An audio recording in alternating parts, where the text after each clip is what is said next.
Hello everyone, welcome back to study with Namrata Pandey. मैं हूं आपके साथ नम्रता पांडे। आप लोग जो आज अभी क्लास को ऑन किए हैं, जस्ट इस वीडियो को प्ले किए हैं, तो लास्ट तक अगर आप लोग देख लेते हैं तो इस बार जो सीटेट का एग्ज़ाम होना है, अगर इस एग्ज़ाम के होने तक मैंने सारे क्लास को कंप्लीट करा दिया तो आप जो है एग्ज़ाम निकाल कर रहेंगे जो मैं अभी बताने जा रही हूँ। इसको ध्यान से समझिएगा। सीटेट के जो कैंडिडेट पेपर 1 और पेपर 2 दोनों के अभ्यर्थी के लिए ये वीडियो इतना महत्वपूर्ण है कि आप जब पूरा देख लेंगे तो आपको समझ में आ जाएगा। इस क्लास को स्टार्ट करने के पहले कुछ बातें हैं महत्वपूर्ण जो कि मैं आपको बताना चाहूँगी। आप लोगों ने कई ऐसे चैनल के ऐसे वीडियोस देखे हैं जिसके थंबनेल में बड़ी बड़ी बातें लिखी होती है और आप जब क्लिक करते हैं तो 10 मिनट का रहता है, आप थोड़ा सा उससे कुछ सीखते हैं, लेकिन आपको पूरी गहराई से पूरा कंप्लीट जानकारी आपको उससे नहीं मिल पाता है और इस चक्कर में फिर आप भटकने लगते हैं, किसी और वीडियो को देखते हैं, किसी और चैनल को देखते हैं। लेकिन आज जो मैं उद्देश्य लेकर आई हूँ, ये पेडागॉजी की मैं बात कर रही हूँ, यानी कि यहाँ जो मैंने लिखा हुआ है बाल विकास एवं शिक्षा शास्त्र, यानी कि चाइल्ड डेवलपमेंट एंड पेडागॉजी। इसमें जो है अभी तक सीटेट में जो प्रश्न इससे पूछे गए हैं, मात्र और मात्र 23 ऐसे टॉपिक हैं, 23 टॉपिक्स इसके अंदर ही प्रश्न पूछे गए हैं। बिल्कुल निचोड़ के साथ मैं आपको प्रूफ के साथ बता रही हूँ। इस 23 बता भी रही हूँ, ये 23 टॉपिक कम नहीं होते हैं। अगर एक एक टॉपिक एक दिन में हम कंप्लीट करते हैं तो 23 दिन हमें लग जाते हैं। बीच में अगर मान लीजिए स्किप भी हो जाता है 1-2 क्लास तो 30 दिन आप मान कर चलिए। और मेरा ये उद्देश्य है कि इस 23 टॉपिक में एक एक टॉपिक को कंप्लीट करने के बाद मैं कम से कम एक टॉपिक से आपको 25-25 प्रश्न दूं जिसका आंसर आप खुद करिए, क्योंकि टॉपिक जो आप समझते हैं हूबहू उस तरह से आपसे प्रश्न नहीं पूछे जाते हैं। तो किस तरह से मिक्स प्रश्न पूछे जाते हैं वो मैं एक एक टॉपिक में 25-25 प्रश्न आपको उपलब्ध कराने का प्रयास करूंगी और आंसर मैं किसी स्पेशल वीडियो में आपको बताऊंगी। आपको क्या करना है, अगर आप शुरू से लास्ट तक इस पेडागॉजी के क्लास को देखिएगा तो आप स्पेशली एक नोटबुक बना लीजिए पेडागॉजी का, जो कि आपका कभी वो इधर उधर भटक ना पाए, हो ना पाए। क्योंकि सबसे पहले समझना हमें क्या है पेडागॉजी में। जब आप पेडागॉजी पढ़ते हैं तो आपको दोनों लैंग्वेज में पढ़ना है। इसको इजी करने के लिए 30 नंबर का आपको सीधा सवाल बाल विकास एवं शिक्षा शास्त्र से पूछा जाता है। अभी आपने देखा कि एस्टेट में भी इसी तरह के प्रश्न को पूछा गया और इस 23 टॉपिक के अंतर्गत सारे चीज़ आएंगे, चाहे वो संवेग हो, संज्ञान हो। मैं भी ये 23 टॉपिक आपको यहाँ पर लिख कर दिखाने वाली हूँ। और जो आप लोग कई बार अगर एग्जाम में बैठे हैं 2-4 बार, अगर सफलता नहीं मिलती इसके लिए नहीं सोचना है, आप जरूर नंबर मिलाते होंगे। कहीं बाल विकास में मात खा जाते हैं, कहीं इंग्लिश में, कहीं हिंदी में। तो बता तो मैं हर सब्जेक्ट सकती हूँ, लेकिन किसी भी चीज़ की सीमा होती है। किसी को शुरू करने का तो उसको कंप्लीट कराना चाहिए। तो आप समझिएगा कहीं ना कहीं आप मिस कर जाते हैं। 30 नंबर का पहले आप बाल विकास शिक्षा शास्त्र का एग्जाम देते हैं। मैं दोनों पेपर की बात कर रही हूँ, पेपर 1 और पेपर 2। लेकिन आप हिंदी का भी एग्जाम देते हैं तो 15 नंबर आपको पेडागॉजी से ही प्रश्न का उत्तर देना होगा। और चूंकि सब्जेक्ट वो कहलाता है हिंदी, आपका भाषा 1, लेकिन उसमें क्या है आपका पेडागॉजी, ये है आपका शिक्षा शास्त्र। तो उससे इंग्लिश में आपको 15 नंबर का ही पेडागॉजी का आंसर देना होता है। यहाँ तक कि सामाजिक अध्ययन में अगर आपसे 60 नंबर के प्रश्न पेपर 2 में पूछे जाते हैं तो उसमें भी आपको 30 नंबर के 28 नंबर के पेडागॉजी ही होते हैं। और आपका हिंदी हो गया, इंग्लिश हो गया, सामाजिक अध्ययन हो गया और पेडागॉजी तो पेडागॉजी है ही। पेपर 1 में भी यही होता है। पेपर 1 का अगर आप एग्जाम दे रहे हैं जो पर्यावरण अध्ययन है, उसमें भी 30 नंबर से आपके प्रश्न आते हैं। थोड़ा सा आप इसको यहाँ पर इस तरह से समझिएगा, ये है बाल विकास एवं शिक्षा शास्त्र। एक लाइन और समझ लीजिएगा, हम लोग जो भी पढ़ेंगे इस पेडागॉजी में हिंदी और इंग्लिश साथ साथ पढ़ते हुए जाएंगे, क्योंकि ये जो शिक्षा शास्त्र होता है इसके कुछ हिंदी शब्द ऐसे होते हैं कि आप समझ नहीं पाएंगे, खुद से आप जवाब नहीं दे पाएंगे कि इसका क्या जवाब दे। कुछ ऐसे शब्द होते हैं। तो मैं ये प्रयास करूँगी, अभी तो इस क्लास के बाद ही आपको समझ में आ जाएगा। आप लोग अपना फीडबैक ज़रूर दीजिएगा और जो पहली बार देख रहे हैं चैनल को सब्सक्राइब कर लीजिए, आपको बहुत महत्वपूर्ण सारे क्लास मिल जाएंगे। एनसीईआरटी का भी मैंने काफ़ी डिटेल में रखा है, प्ले लिस्ट पर आपको सब कुछ मिल जाएगा। कंप्लीट अभी मैंने नहीं करवाया है, लेकिन आप पढ़ लेंगे एक बार तो आपको सब कुछ समझ में आ जाएगा, चाहे एनसीईआरटी हो या बिहार बोर्ड हो। देखिएगा कुछ ऐसा हिंदी शब्द होता है शिक्षा शास्त्र में, पेडागॉजी में, आपको समझ में नहीं आएगा। अब धारणाएं, हम लोग अगर कम पढ़े लिखे भी हैं कोई व्यक्ति अगर ये बोल रहा है कि उसका कॉन्सेप्ट क्लियर करना बहुत ज़रूरी है, उसका कॉन्सेप्ट, उसके कॉन्सेप्शन में ऐसी बात है, उसका कॉन्सेप्शन ही इस तरह का है, यानी कि उस चीज़ों को लेकर उसकी धारणाएं, उसका विचार, और आपको इस कॉन्सेप्ट के बदले में पूछा जाएगा अवधारणा। अब अवधारणा थोड़ा सा, चूँकि आप लोग पढ़ रहे हैं, मैं आप लोगों की बात नहीं कर रही हूँ, लेकिन जो बहुत कम समय दे पाते हैं बुक में उनकी बात कर रही हूँ। तो यहाँ पर अगर आप कॉन्सेप्ट भी साथ साथ पढ़ लीजिएगा, तो अगर जब भी आप पेडागॉजी का एग्जाम दीजिए 30 नंबर का, आपके एक साइड में हिंदी प्रश्न पत्र रहता है, दूसरे साइड में जस्ट उसका इंग्लिश होता है, और इंग्लिश शब्द याद करना बिल्कुल आसान है। और मेरे इस क्लास को देखिएगा और इसके बाद जितने भी क्लास आएंगे तो आपके और भी आसान हो जाएंगे। मेन टॉपिक जितना भी होगा मैं हिंदी के साथ इंग्लिश का भी ट्रांसलेशन करते हुए आगे बढ़ूंगी, ताकि आपको समझने में बिल्कुल आसान लगे। सबसे पहले हम ये समझ लेते हैं जो है बाल विकास, बाल बच्चा, यहाँ पे हमने लिख दिया चाइल्ड। इस तरह से हमें समझना है हिंदी और इंग्लिश। चाइल्ड विकास यानी कि डेवलपमेंट, तो ये हो गया हमारा डेवलपमेंट, चाइल्ड डेवलपमेंट। एवं इसका हो गया आपका एंड, शिक्षा शास्त्र यानी कि पेडागॉजी। यहीं से हम लोग शुरू करेंगे और इंग्लिश से हिंदी समझते हुए। और इस बार आप, अगर आपके एग्ज़ाम तक मैंने ये 23 क्लास को कंप्लीट करवा दिया, तो आप एग्ज़ाम देकर आइएगा और अपना फीडबैक ज़रूर हमें दीजिएगा। ये एस्टेट नहीं है कि सिलेबस नहीं है, ये नहीं है, वो नहीं है, ये सीटेट है। अगर आप लोगों में से कोई भी जरा सा भी अध्ययन करते होंगे तो आप लोगों को कोई भी नहीं वर्गला सकता है। आपको ये समझ में आ जाएगा कितनी सच्चाई है। देखिए, ये पेपर वन में जब आप एग्ज़ाम देते हैं, पेपर 1 में आपको 1 से लेकर के 5 तक के सारे बुक पढ़ने होते हैं, जितने भी बुक हैं। इसमें क्या होता है, इसमें आपको 5 सवाल के जवाब देने होते हैं, 5 सब्जेक्ट के जवाब देने होते हैं, ये आपको समझना है। पहला आपका 30 नंबर हो गया, ये C&P, child development and pedagogy. 30 आपका हो गया हिंदी, और 30 आपका, मैं शॉर्ट में ही लिखती हूँ H। 30 आपका हो गया E, ये मैं लिखती हूँ आपका S, सोशल स्टडी आपका लीजिए, और ये मैं लिखती हूँ आपका M यानी कि मैथ। समझिएगा इसको बिल्कुल आराम से। अब ये जो 30 नंबर का C&P है, ये आपको 30 नंबर में 30 नंबर का आपको जवाब देना है। इसमें से 10 क्वेश्चन आपको ऐसे मिलेंगे कि आपको लगेगा हाँ इसका आंसर सही है। 10-12 तो ऐसे भी पेडागॉजी में सही हो जाते हैं, लेकिन ये जो C&P है, चाइल्ड डेवलपमेंट एंड पेडागॉजी, इसके प्रश्नों का जब आप उत्तर दीजिए तो अपने आप को शिक्षक के रूप में देखिए, और आप सोचिए कि मेरे सामने में कोई बच्चा है, उसके साथ मैं ट्रीट कर रहा हूँ। लेकिन जैसे ही आप KVS का एग्ज़ाम देने जाते हैं तो वहाँ पर फिर आपको बच्चे को मद्देनजर रखते हुए नहीं प्रश्न पूछा जाएगा कि आप बच्चे के साथ कैसा व्यवहार करते हैं। सारा प्रश्न होता है उसमें टीचर से जुड़ा हुआ, शिक्षक से जुड़ा हुआ। तो यहाँ 30 में 30 आपको पेडागॉजी पढ़ना है। हिंदी को आप 2 भागों में बांट लीजिए। 15 में आप ले लीजिए आपका पेडागॉजी हो गया, और 15 जो है आपका गद्य एवं पद्य से हो गया। गद्य और पद्य के लिए मैंने एक बार और भी बताया, आपको कहीं नहीं जाना है, प्रैक्टिस सेट पढ़ना है, शब्दों को समझना है।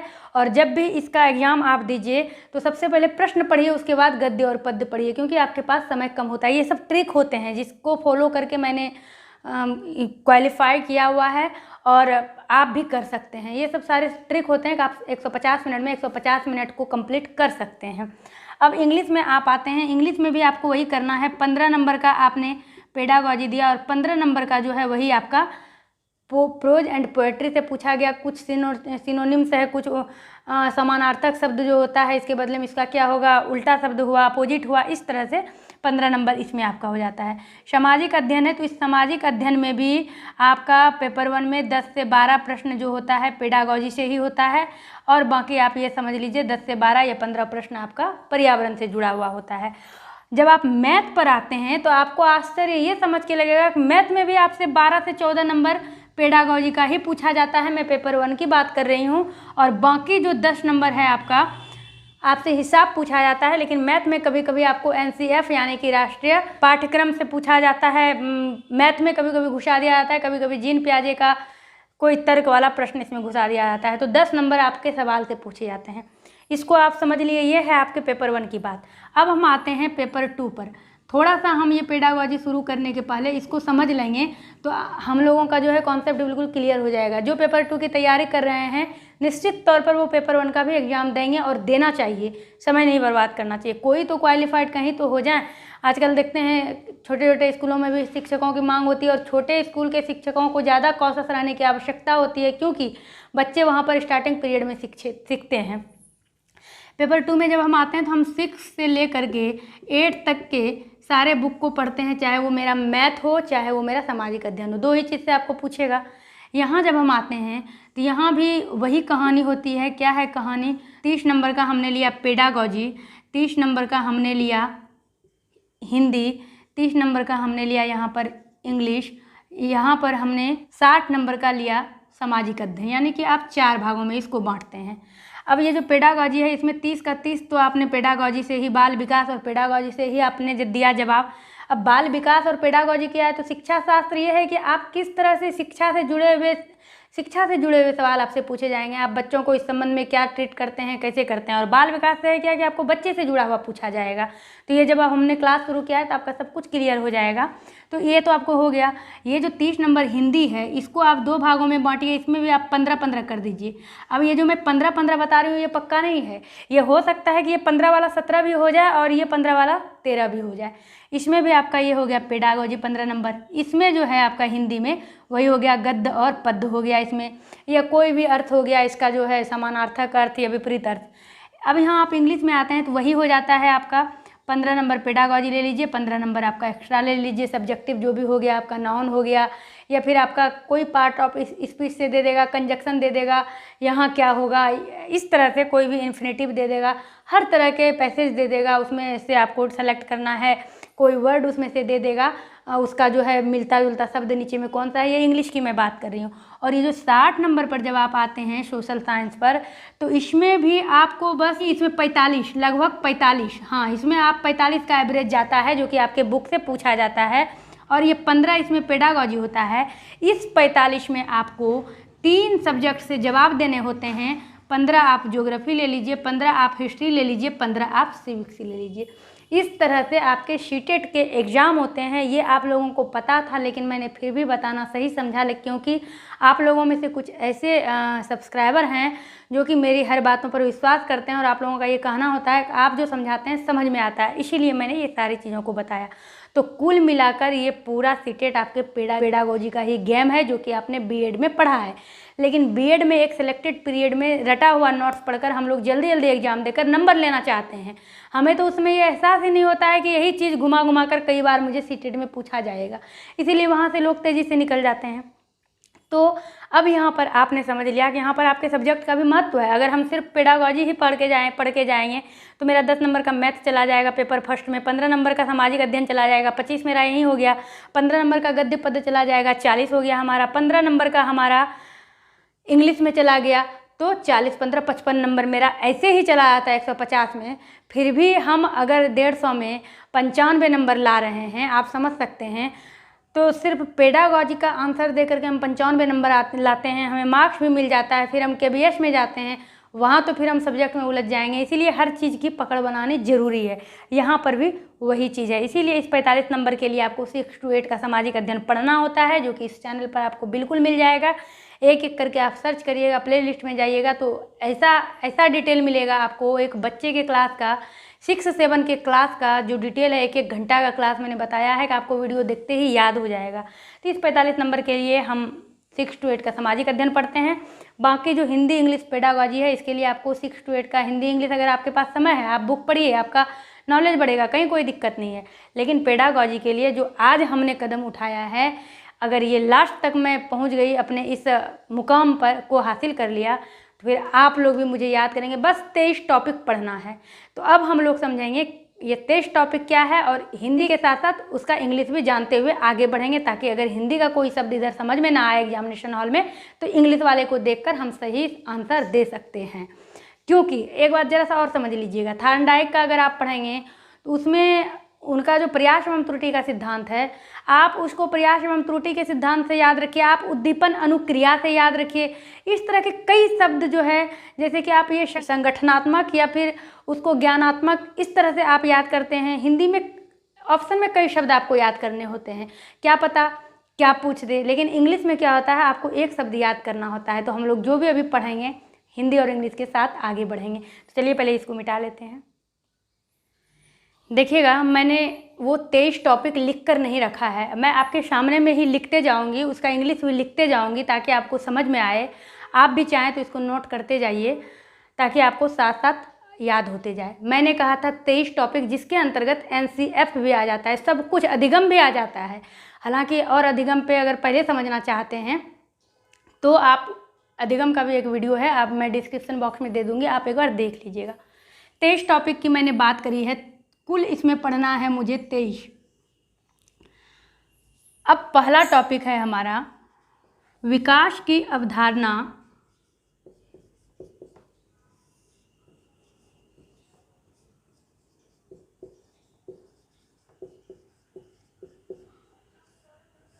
और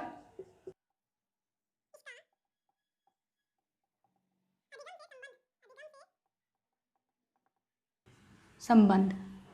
ये हमारा पहला टॉपिक है, विकास की अवधारणा। आप लोग 10 तक तो इंग्लिश पढ़े हैं, आपको पता है इंग्लिश में क्या करना होता है, उल्टे तरफ से ट्रांसलेशन करना होता है। जैसे कि ये अवधारणा है, अभी तुरंत मैंने अवधारणा का ही उदाहरण आपको दिया था, कॉन्सेप्ट दिया था उदाहरण। हमें इधर का याद नहीं रखना है, हम पहले यहाँ आते हैं, विकास की अवधारणा। बीच में जैसे ही कोई आपका आ जाता है, जैसे विकास की अवधारणा, यहाँ लगता है यहाँ से और आ गया, इसको मैं यहाँ छोड़ देती हूँ और इसका उल्टा लिखना शुरू करेंगे, यानी अवधारणा का इंग्लिश इधर लिखेंगे और विकास का इधर हो जाएगा। इंग्लिश का यही रूल है। अगर मैं एक भी क्लास इंग्लिश का ले लिया तो आप लोग फिर कहीं नहीं जाओगे, मेरे ही क्लास में रहोगे। इधर का ये इधर आ जाता है और बीच का जो इंग्लिश होता है वो बीच में ही रह जाता है। इसको समझना है तो अवधारणा इधर आ जाएगा, कॉन्सेप्ट, ये बीच का बीच में रहेगा ऑफ, और ये विकास है, ये हो जाएगा डेवलपमेंट। तो क्या हो गया, विकास की अवधारणा, कॉन्सेप्ट ऑफ डेवलपमेंट। तो इसको लिखते हैं,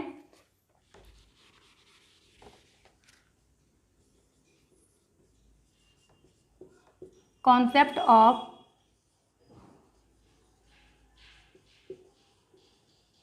डेवलपमेंट। और का हमने लिख दिया एंड। इसका अधिगम से संबंध, अधिगम हमने समझा है लर्निंग जिसको कहते हैं, संबंध क्या हो गया, रिलेशन, रिलेशनशिप। तो इसका अधिगम से संबंध, किससे संबंध, अधिगम से। तो ये चला जाएगा लास्ट में, क्योंकि से, का, ये सब बीच में आता है। तो इसका अधिगम से संबंध, तो इट्स, इसका इट्स,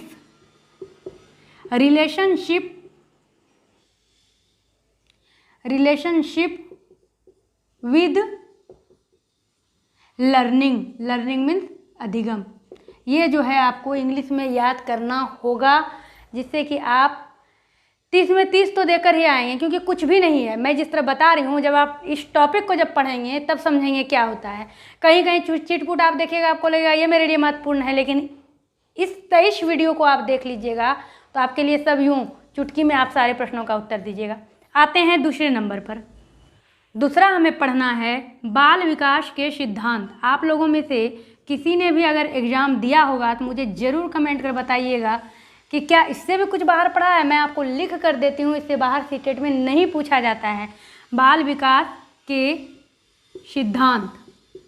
अब क्या करना है, हमें सबसे पहले सिद्धांत का इंग्लिश लिखना है। तो क्या हो गया, प्रिंसिपल ऑफ चाइल्ड डेवलपमेंट।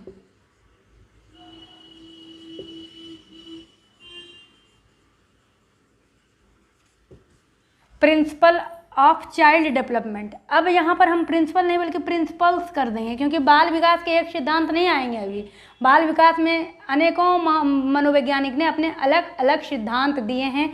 तो सिद्धांत को हम सिद्धांत से नहीं पढ़ सकते हैं, लेकिन सिद्धांत के इंग्लिश को हम लोग प्रिंसिपल्स पढ़ेंगे।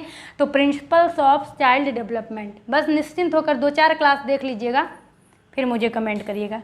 तीसरे नंबर पर हम आएंगे आनुवांशिकता। आनुवांशिकता एवं वातावरण का प्रभाव।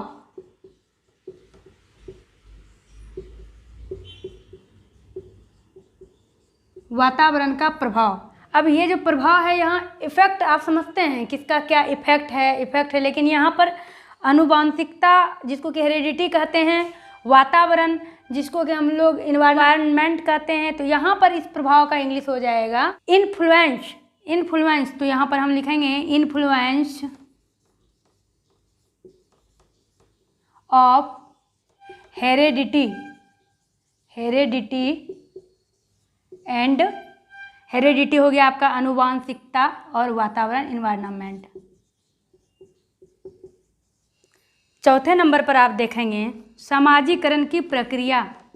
समाजीकरण, इसमें भी सामाजिकरण, इसमें भी अलग अलग वैज्ञानिक ने अलग अलग तरह के समाजीकरण की प्रक्रिया, अलग अलग तरह के विचार दिए हैं कि क्या समाज में बच्चा किस तरह से बढ़ता है, पलता है। और ये समाजीकरण की प्रक्रिया का इंग्लिश हो गया सोशलाइजेशन प्रोसेस।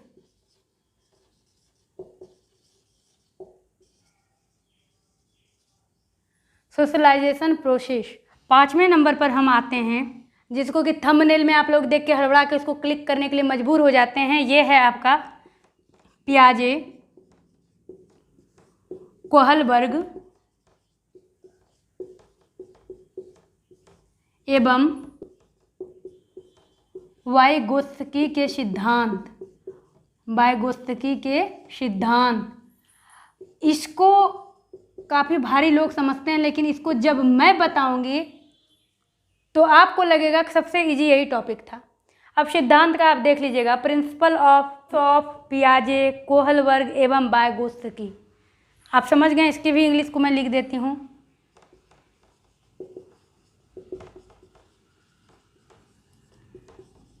IAGET, पियाजे का जस्ट इस तरह से आपको आएगा, तो यहाँ पे आपको कंफ्यूज नहीं होना है। कोहलबर्ग का बिल्कुल साफ सुथरा आएगा, कोहलबर्ग एंड वाइगोत्स्की। ये 5 टॉपिक आपने देखा। 6 नंबर है आपका बाल केंद्रित शिक्षा। बाल केंद्रित शिक्षा एवं प्रगतिशील शिक्षा। प्रगतिशील शिक्षा की अवधारणा। यह अवधारणाएं, एक अवधारणा तो होगी नहीं, तो अवधारणाएं। अब इसका अवधारणा से शुरू करेंगे कॉन्सेप्ट ऑफ बाल केंद्रित शिक्षा। केंद्र, सेंटर, केंद्रित, सेंट्रेड। कौन सा सेंट्रेड? बाल केंद्रित, चाइल्ड सेंट्रेड एजुकेशन, शिक्षा। तो चाइल्ड सेंट्रेड एजुकेशन। अगर आपको दिख नहीं रहा है तो मैं बोल रही हूँ, उस पर भी ध्यान दीजिएगा। Education and progressive education. प्रगतिशील, प्रोग्रेसिव एजुकेशन, तो प्रोग्रेसिव एजुकेशन। 6 हमने देखा है अभी। हमें 23 पॉइंट समझना है, इसको आप लिख के रखिएगा। और इससे बाहर सीटेट में आज तक एक भी सवाल नहीं किया गया है, मैं लिखित रूप से आपको ये प्रमाण दे सकती हूँ। और जब आप प्रैक्टिस सेट देखिएगा इसको पढ़ने के बाद, फिर आपको लगेगा कि ये क्या था। ये पूरा चाइल्ड डेवलपमेंट जो कि सीटेट में पूछा जाता है उसका निचोड़ है। तो चलिए इसको साफ कर लेते हैं। 7 नंबर पर आते हैं, ये है बुद्धि निर्माण। इसी में आपका बुद्धि लब्धि सब आ जाएगा। बुद्धि निर्माण एवं बहुआयामी बुद्धि। बहुआयामी बुद्धि, अब मैं छोटा छोटा लिख रही हूँ। बहुआयामी बुद्धि, बुद्धि निर्माण। निर्माण का कंस्ट्रक्ट, किसी भी चीज़ को जो निर्माण के अधीन होता है कहते हैं इसको अंडर कंस्ट्रक्शन है, यानी कि निर्माणाधीन है। तो निर्माण का हो गया कंस्ट्रक्ट, लिख लिया हमने यहाँ पर कंस्ट्रक्ट। किसका निर्माण? बुद्धि का। Of intelligence, of intelligence and बहुआयामी बुद्धि। बहुआयामी यानी multi dimensional intelligence. Multi dimensional intelligent. Hindi के साथ साथ आपको इंग्लिश लिखना ही लिखना है, इंटेलिजेंस। आते हैं 8 नंबर पर, भाषा और चिंतन।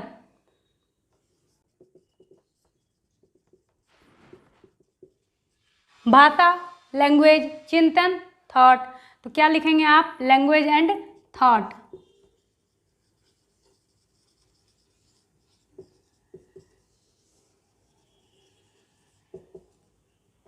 यहाँ कैपिटल टी।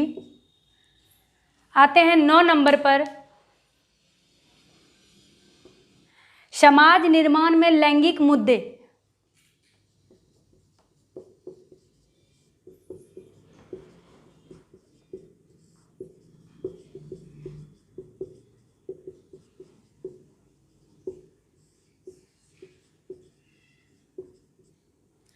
समाज निर्माण में लैंगिक मुद्दे, कौन से मुद्दे? लैंगिक मुद्दे, मुद्दे इशू, लैंगिक मुद्दे, gender issues, gender issues, issues plural, क्योंकि एक मुद्दा नहीं होगा, अनेकों मुद्दा होगा। किसमें? समाज निर्माण में, समाज निर्माण में इन। अब निर्माण का भी हमने देखा कंस्ट्रक्ट, और यहाँ है समाज निर्माण तो social construct.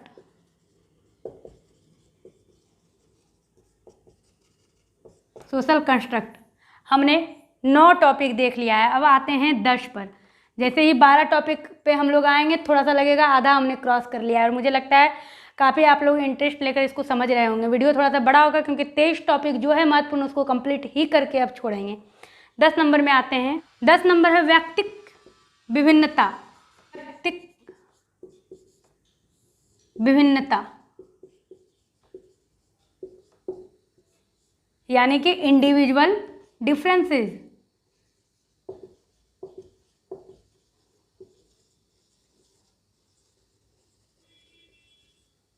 Individual differences. 11 number पे आते हैं, अधिगम का मूल्यांकन। अधिगम जिस तरह महत्वपूर्ण है, मूल्यांकन भी महत्वपूर्ण है। अधिगम का मूल्यांकन, हमने क्या सीखा? इसका मूल्यांकन यानी कि इवैल्यूएशन। तो किसका इवैल्यूएशन? अधिगम का। अधिगम मीन बोलिए तो लर्निंग, तो इवैल्यूएशन ऑफ अधिगम यानी लर्निंग। 12 नंबर पे आते हैं, उपलब्धि का मूल्यांकन एवं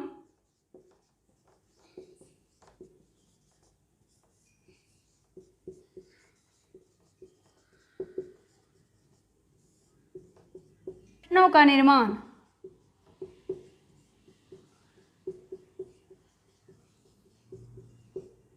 प्रश्नों का निर्माण, उपलब्धि का मूल्यांकन यानी इवैल्यूएशन ऑफ अचीवमेंट। हमने क्या अचीव किया उसका मूल्यांकन।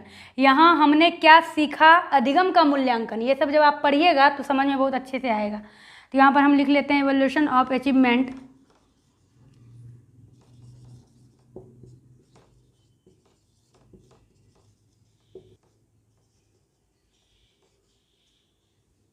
एंड प्रश्नों का निर्माण यानी फॉर्मेशन ऑफ क्वेश्चंस।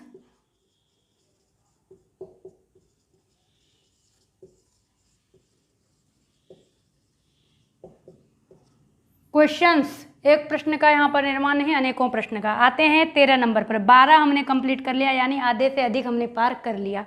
13 नंबर पर आते हैं, विविध पृष्ठभूमि के बालकों की पहचान। इसको आप समझ रहे हैं, विविध पृष्ठभूमि यानी किस पृष्ठभूमि से, किस बैकग्राउंड से बच्चे आ रहे हैं और किस तरह के बच्चे हैं उसकी पहचान। तो विविध पृष्ठभूमि के बालकों की पहचान।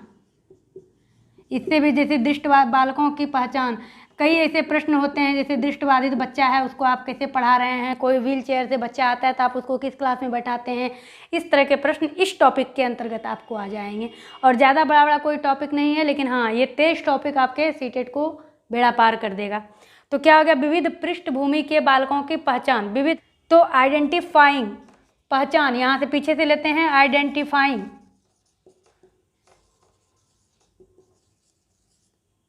ऑफ, आइडेंटिफाइंग विविध पृष्ठभूमि के बालकों की पहचान। तो आइडेंटिफाइंग द चाइल्ड ऑफ विविध पृष्ठभूमि, डिवर्स बैकग्राउंड।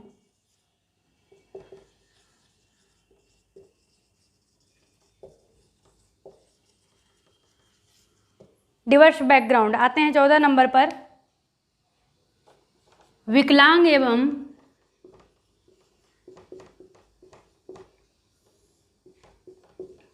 अधिगम असक्तता यानी कि जो अधिगम करने में असक्षम है वाले बालकों की पहचान, जो अधिगम करने में वाले बालकों की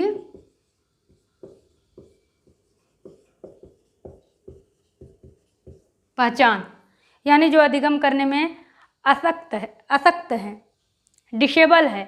तो फिर वही है बालकों की पहचान, तो यहीं से शुरू करेंगे। आइडेंटिफाइंग द चाइल्ड ऑफ, यहाँ था विविध पृष्ठभूमि तो डिवर्स बैकग्राउंड, लेकिन यहाँ क्या है, विकलांग एवं अधिगम असक्तता, यानी जो अधिगम को सीखने में असक्त है, नहीं सीख सकता है। तो कैसी असक्तता है, डिसेबिलिटी है, एबल मतलब सक्षम, सक्षम, डिसेबल मतलब असक्षम, तो ये अधिगम डिसेबल है, यानी लर्निंग डिसेबल्ड है। तो पीछे से हम लोग लिखना शुरू करेंगे। Identifying the disabled and learning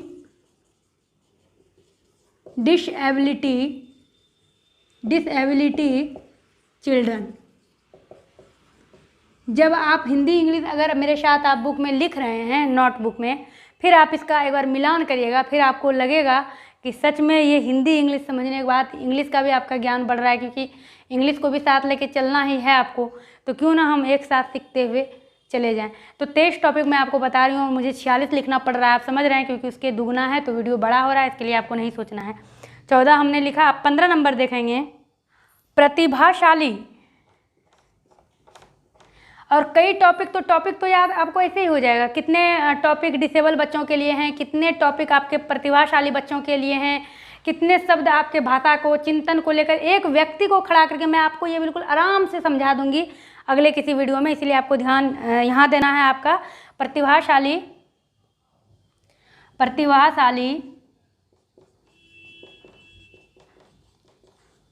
सृजनात्मक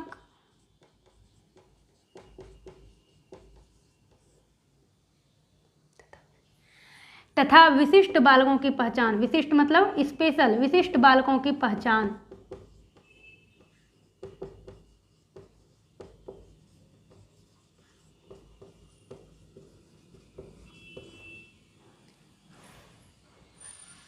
तो अब आपको ये करना है आइडेंटिफाई, मैं लिख देती हूँ कैसे इसको करना है। आइडेंटिफाइंग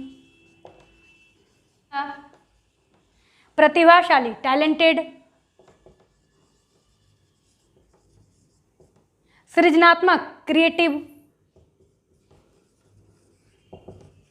एंड विशिष्ट बालकों की पहचान, स्पेशली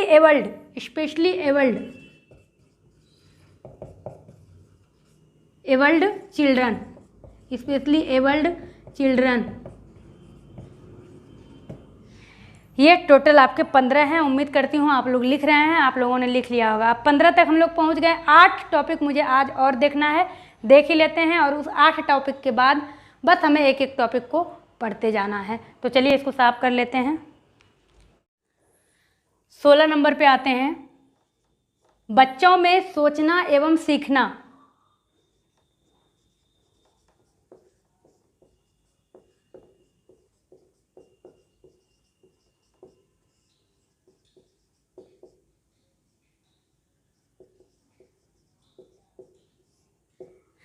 थिंकिंग, सोचना, थिंकिंग, एंड सीखना, लर्निंग,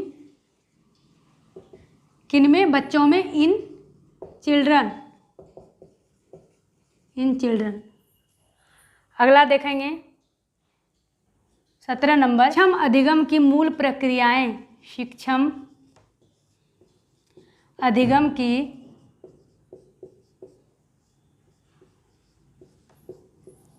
मूल प्रक्रियाएं, यानी कि बेसिक, सक्षम अधिगम की मूल प्रक्रियाएं, यानी मूल प्रक्रियाएं, बेसिक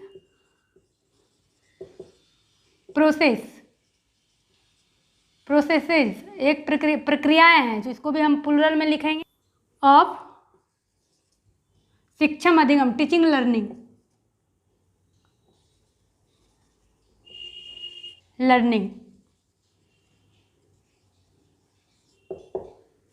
आते हैं 18 नंबर पर। बच्चा डबल डॉट, बच्चा के बारे में कहा जा रहा है कि बच्चा जो है एक समस्या समाधाक है, यानी समस्या का खुद समाधान भी करता है, और एक वैज्ञानिक अन्वेषण के रूप में, यानी वो अपने आप को वैज्ञानिक भी समझता है और अलग अलग मनोवैज्ञानिक ने इस पर अपने अपने तर्क दिए हैं। तो बच्चा एक समस्या समाधाक, एक समस्या समाधाक एवं एक वैज्ञानिक अन्वेषण के रूप में, एक वैज्ञानिक, ये लर्निंग में मिटाती हूँ,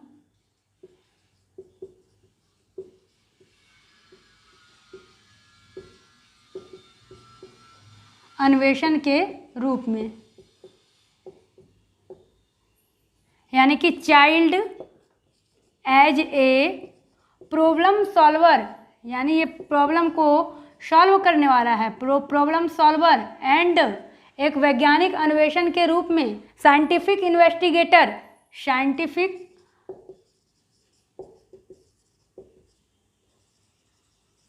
इन्वेस्टिगेटर। 19 नंबर पर आते हैं। बच्चों में अधिगम की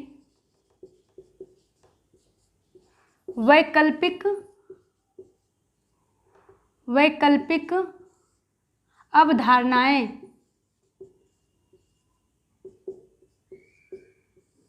वैकल्पिक यानी जिसका विकल्प है, कहते हैं ना इसका कोई विकल्प नहीं है, वैकल्पिक यानी अल्टरनेटिव, तो वैकल्पिक अवधारणाएं, तो यहाँ हम क्या लिखेंगे इसको, अल्टरनेटिव कॉन्सेप्शन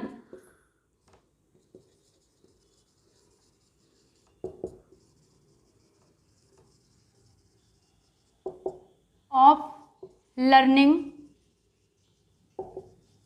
इन चिल्ड्रन, क्योंकि बच्चों में अधिगम की वैकल्पिक अवधारणाएं, चिल्ड्रन। आते हैं 20 नंबर पर। यह है आपका संज्ञान एवं संवेग। कहीं एक टॉपिक देखते हैं, चलिए इसको पढ़ना है, पहले समझ तो लें टोटल कि हमें पढ़ना क्या है। संज्ञान एवं संवेग, इसे भी हमें पढ़ना है, यानी कॉग्निशन एंड इमोशन, भावना, मेरे संवेगों के साथ उसने मेरे इमोशंस के साथ खेला, यही है संवेग। संज्ञान 21 नंबर है आपका। अभिप्रेरणा एवं अधिगम, आप लोग शुरू से सोच रहे होंगे ये सब टॉपिक क्यों नहीं आ रहा है, लेकिन इसमें सारा टॉपिक समाहित है। अभिप्रेरणा एवं अधिगम, आप सोचेंगे कि बार बार अलग अलग अधिगम आ रहा है, कहीं कुछ, सबका अलग अलग मतलब है। यहाँ अभी प्रेरित होकर हम कुछ चीज़ सीख रहे हैं। हमने किसी एक्ट्रेस को देखा कि उन्होंने इस चीज़ को सीखा तो वो एक्ट्रेस बन गई, अब हम उससे प्रेरित हुए और फिर हमने अधिगम करना शुरू किया। तो अलग अलग टॉपिक का अलग अलग मतलब है। पहले हम मोटिवेट हुए, फिर हमने सीखना शुरू किया, यानी कि motivation and learning, motivation and learning. 22 number पे आते हैं। अधिगम को प्रभावित करने वाले कारक, अधिगम को